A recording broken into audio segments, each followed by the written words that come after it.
Hi folks, I'm Ashraf Ingora. I'm a language and soft skill trainer, life business and parenting coach. English breakfast with Ashraf में relation position वाक्यों का अध्ययन करेंगे जिनसे संबंध अर्थात रिलेशन, स्वामित्व या अधिकार, ओनरशिप या पोजीशन का बोध होता है। ध्यान रखें, जब वाक्य have plus noun, have plus no plus noun या have plus not plus any plus noun का प्रयोग होता है वाक्य में, तो ऐसी रचनाओं से अस्थायी अभाव का बोध होता है। ये थोड़ा सा समझना जरूरी होता है क्योंकि I don't have and I have no दोनों की मीनिंग अलग होती है। फॉर एग्जाम्पल, स्टूडेंट आए मेरे क्लास में, मैंने पूछा हैव यू अ बुक, तो स्टूडेंट कहते हैं no sir I have no book, means I have no book right now, मेरे पास अभी किताब नहीं है। और अगर वो कहता है I don't have a book, इसका मतलब मैंने किताब खरीदा ही नहीं। तो समझ ले इस रचना को, मेरे पास पेन नहीं है, आई हैव नो पेन, मेरे पास कोई पेन नहीं है, I have not any pen, अर्थात अभी पेन नहीं है, अस्थायी अभाव बोध हो रहा है। दूसरा एग्जांपल देखिए, do not does not have plus noun से बोध होता है कि अभाव स्थायी है। जैसे मेरे पास पेन नहीं है, I don't have a pen, मतलब यहां पर भी नहीं है, घर पे भी नहीं है, ये स्थायी अभाव का बोध होता है। कंस्ट्रक्शन पर डिपेंड करता है, उस सिचुएशन के हिसाब से, प्रसंग के हिसाब से जब सेंटेंसेस बनाते हैं तब। जब प्रश्नवाचक वाक्यों में हैव आता है तब संबंध या अधिकार के बारे में पूछे गए प्रश्न से अस्थायी अभाव का बोध होता है। जैसे क्या तुम्हारे पास पेन है, हैव यू अ पेन, अर्थात अभी अस्थायी अभाव का बोध हो रहा है। एंड दूसरा, जब प्रश्नवाचक वाक्यों से डू डज आता है तब संबंध या अधिकार के बारे में पूछे गए प्रश्न से स्थायी अभाव का बोध होता है। क्या तुम्हारे पास पेन है, या do you have a pen, मतलब पेन है भी कि नहीं। ये I haven't any pocket money, मेरे पास जेब खर्च के पैसे नहीं, मतलब अभी पैसे खत्म हो गए, अभी पैसे नहीं। आई don't have any pocket money, अर्थात मुझे पॉकेट मनी दी ही नहीं जाती, मेरे पास पॉकेट मनी रहते ही नहीं। हैव यू कॉन्स्टिपेशन, डॉक्टर ने पूछा हैव यू कॉन्स्टिपेशन, इसका मतलब क्या तुम्हें कब्ज है, मतलब डॉक्टर पूछ रहे हैं क्या तुम्हें कब्ज है। और अगर डॉक्टर पूछता है डू यू हैव कॉन्स्टिपेशन, इसका मतलब क्या तुम्हें कब्ज रहा करती है। इस तरह आज हम रिलेशन पोजीशन पार्ट 2 का अध्ययन करेंगे। कंस्ट्रक्शंस देखें, subject plus is am are plus possessive adjective plus noun. Possessive adjective मतलब होता है अधिकारवाचक विशेषण। Subject plus is am are plus possessive pronoun, अधिकारवाचक सर्वनाम। कुछ चीजें पहले आप समझ लें, स्पेशली केस जो बोलते हैं, प्रोनाउन के जो केसेस होते हैं, इनके कंस्ट्रक्शन को समझे। मैं इंग्लिश और हिंदी दोनों में एक्सप्लेन कर देता हूं। आई, माई, माइन, मी, मैं, मेरा, मुझे, मुझको। वी, अवर, अवर्स, अस, हम, हमारा, हमें या हमको। यू, योर, योर्स, यू, तुम, तुम्हारा, तुम्हें, तुमको। ही, हिज, हिम, वह, उसका, उसे, उसको। शी, हर, हर्स, हर, वह, उसका, उसे, उसको। दे, देयर, देयर्स, देम, वे, उनका, उन्हें, उनको। इट, इट्स, इट, यह, इसका, इसे, इसको। तो ये जो मैंने बताया इसमें खास करके आइडेंटिफाई करना है, तो लेफ्ट का जितना है I, you, they, we, he, she वगैरह, ये सारे के सारे नॉमिनेटिव केस होते, कर्ता कारक होते हैं, मतलब ये सब्जेक्ट हैं प्रोनाउन के। राइट साइड के जितने होते हैं, मी है, यू है वगैरह जो भी लगे हैं, मी है, यू है, हिम एटसेट्रा जो लगे हैं, वो सारे के सारे ऑब्जेक्टिव केस होते हैं, मतलब वो होते कर्म। बीच में जो वर्ड्स है, आई के बाद माई, माइन, देन मी, माई, माइन दोनों का अर्थ होता है मेरा, उसी तरह से हर, हर्ष दोनों का अर्थ होता है उसका। तो ये जो शब्द होते हैं इनमें लेफ्ट साइड के जितने होंगे वो सारे के सारे पजेसिव एडजेक्टिव्स होते हैं। पजेसिव मतलब अधिकारवाचक। आगे एग्जांपल से आपको क्लियर बात हो जाएगी। अच्छा, फिर कहां पर डिफिकल्टी जाती है, जैसा ही, हिज, हिम। अब माई, माइन है, योर, योर्स है, लेकिन हिज, ही के साथ में हिज एक ही वर्ड है, तो अब ये पजेसिव एडजेक्टिव है कि पजेसिव प्रोनाउन है, ये डिफिकल्टी जाती है समझने में। तो उसका सिंपल सा तरीका ये है कि इस शब्द के बाद में अगर नाउन लगा है तो ये हिज जो है वो पजेसिव एडजेक्टिव है, और नाउन नहीं लगा है तो ये पजेसिव प्रोनाउन है। आगे थोड़ा सा बात समझाऊंगा तो क्लियर हो जाएगी। पजेसिव एडजेक्टिव्स हैं my, our, your, her, his, its, there.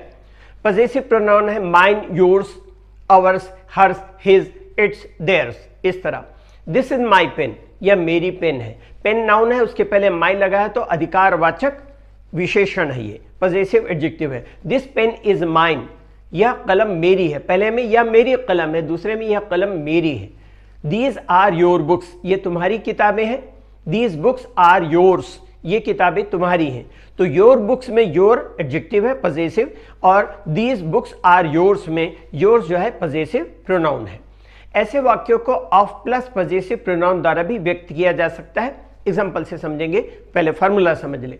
Singular subject plus is am plus noun plus of plus possessive pronoun. Example देखिएगा आगे, this is a pen of mine, यह मेरी कलम है। तो this is a pen of mine मतलब मेरी कलम में से एक कलम है, यह भाव आ रहा है। She is a sister of hers, या वह उसकी एक बहन है, बहनों में से एक बहन, यह भाव आ रहा है। ही is A friend of his, वह उसका एक दोस्त है।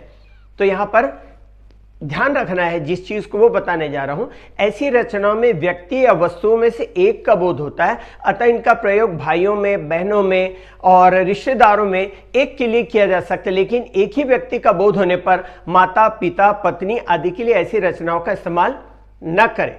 अगर हमने कह दिया, आपने कह दिया, अगर ऐसा फॉर्मेशन बना दिया, suppose he is a husband of hers, इसका मतलब वह उसका एक पति है, अर्थात पतियों में से एक पति है। अतः ऐसी बनावट से वाक्य हास्यास्पद हो जाता है, ऐसी बनावटों को अवॉइड करें। ध्यान ये रखना है कि पजेसिव एडजेक्टिव अधिकारवाचक विशेषण का इस्तेमाल नाउन के पहले होता है, जैसे my book, your brother, her sister etcetera. Possessive pronoun अधिकारवाचक प्रोनाउन है, सर्वनाम है, इसका इस्तेमाल वर्ब या ऑफ के बाद होता है, जैसे is yours, is hers, a friend of his, a pen of mine etcetera. Possessive pronoun का इस्तेमाल वर्ब के पहले भी हो सकता है जब नाउन छुपा हो, अंडरस्टूड होता है, अगर छुपा होता है तब उसका इस्तेमाल होता है। एग्जांपल से देखेंगे, क्योंकि दोनों के लिए कॉमन फैक्टर है तो एक नाउन का इस्तेमाल आप हटा भी सकते हैं। Your shirt is blue, mine is black. Your shirt is blue, mine is black मतलब माई शर्ट इज ब्लैक, इस तरह। तो यहां नाउन छुपा हुआ है। आगे हिंदी में इसका मीनिंग देखें, तुम्हारी शर्ट नीली है, मेरी काली। His hair is short, her is long, उसके बाल छोटे हैं मतलब उस लड़के के बाल छोटे हैं। हर इज लॉन्ग मतलब उस लड़की के बाल लंबे हैं। कुछ वाक्यों से संबंध या अधिकार का भाव एम्फेटिकली या जोर देकर के कहने का बोध होता है, जैसे एग्जांपल से समझे, उसके पहले फॉर्मूला देख लें। सब्जेक्ट प्लस वर्ब मींस इजमार या was verb plus possessive adjective plus one plus noun. Own लगने से वो इम्फेटिक हो जाता है। This is my own car, ये मेरी अपनी अर्थात मेरी खुद की गाड़ी है। He is my own servant, वह मेरा अपना नौकर है मतलब मेरा खुद का नौकर है। कुछ वाक्यों से भी संबंध अधिकार का बोध होता है अन्य वाक्यों से, जैसे यह कलम, ये कहूं ये कमल की कलम है, मैं विजय का दोस्त हूं, वह रवि की बहन है। इनके कंस्ट्रक्शन देखें, सब्जेक्ट प्लस वर्ब मतलब बी, इजमार, वाजवर जो भी होता है वो, plus noun plus apostrophe s plus noun. दूसरा कंस्ट्रक्शन है सब्जेक्ट प्लस वर्ब, बी मतलब is am are, was were plus noun plus of plus noun. तीसरा कंस्ट्रक्शन है सब्जेक्ट प्लस वर्ब, बी अर्थात is am are, was were plus noun plus of plus noun plus apostrophe s. Sentence सुनेंगे तो आपको clear समझ में आएगा।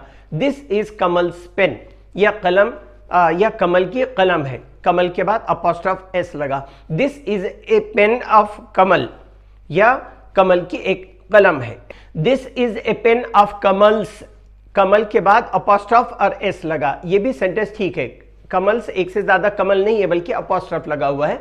यह कमल की एक कलम है अर्थात कमल की कलमों में से एक कलम है। उसी तरह आई एम विजय's फ्रेंड, मैं विजय का दोस्त हूं, या I am a friend of Vijay's, Vijay के बाद अपॉस्ट्रोफ और एस, मैं विजय का एक दोस्त हूं अर्थात दोस्तों में से एक दोस्त। शी इज रवीज सिस्टर, वह रवि की बहन है। She is a sister of Ravi's अर्थात यहां पर भी अपॉस्ट्रोफ लगेगा, वह रवि की एक बहन है अर्थात बहनों में से एक बहन।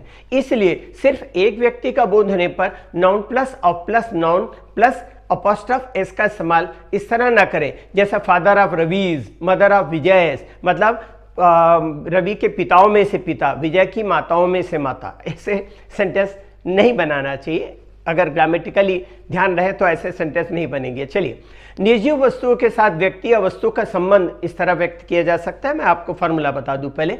Subject plus verb, is am are, was were जो कि बी कहते हैं जिसे, plus noun plus of plus noun. Example देखेंगे, रायपुर छत्तीसगढ़ की राजधानी है। Raipur is the capital of Chhattisgarh. मैं इस कॉलेज का प्रोफेसर हूं, I am the professor of this college. वे मेरे बगीचे के गुलाब हैं, those are the roses of my garden. अब यहां पर ध्यान क्या रखना है, जब निर्जीव वस्तुओं के साथ व्यक्ति या वस्तु का संबंध व्यक्त होता है तब इनका अनुवाद नाउन प्लस एस द्वारा नहीं किया जा सकता, जैसे इसके पहले आपने एग्जाम्पल में देखा सजीव के लिए इनका अनुवाद इस तरह से न करें, जैसा those are the roses of my garden. ये सेंटेंस ठीक है, लेकिन अगर मैं ये कहता हूं those are my garden's roses, तो ये सेंटेंस गलत हो जाएगा। निर्जीव के लिए अपोस्ट्रॉफ करके इस तरह कंस्ट्रक्शन नहीं बना सकते।